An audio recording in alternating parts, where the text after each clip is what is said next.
మొదటి పేతురు 5వ అధ్యాయం 6వ వచనం. దేవుడు తగిన సమయమందు మిమ్మును హెచ్చించినట్లు ఆయన బలిష్టమైన చేతి క్రింద దీన మనస్కులై ఉండండి. దేవుడు మనల్ని హెచ్చించడానికి ఒక సమయం ఉంది. ఆ సమయం కొరకు కనిపెట్టాలి.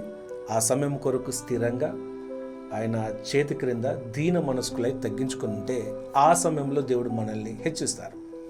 ఫర్ ఎగ్జాంపుల్, స్పేస్లోనికి రాకెట్ పంపించే ముందు కౌంట్ డౌన్ అనేది ఉంటుంది. సడన్గా ఇంజిన్ ఇగ్నైట్ అయ్యి అలా వెళ్ళిపోదు. ఫర్ ఎగ్జాంపుల్, కొన్నిసార్లు 6 hours కౌంట్ డౌన్ ఉంటుంది, కొన్నిసార్లు 3 hours కౌంట్ డౌన్ ఉంటుంది.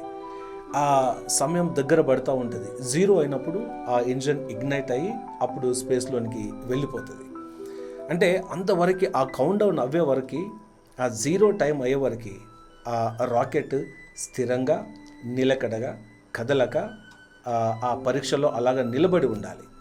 ఆ సమయం వచ్చినప్పుడు అది ఇగ్నైట్ అయ్యి అది స్పేస్లోనికి వెళ్ళిపోతుంది. అలాగే దేవుడు మనల్ని హెచ్చించకముందు దేవుని చిత్తంలో, దేవుని ప్రణాళికలో మనము దీన మనస్కులై కదలక స్థిరంగా దేవుని చిత్తం కొరకు, సమయం కొరకు కనిపెట్టినప్పుడు తగిన సమయంలో దేవుడు నిన్ను హెచ్చిస్తాడు. Wait for God's timing. God bless you.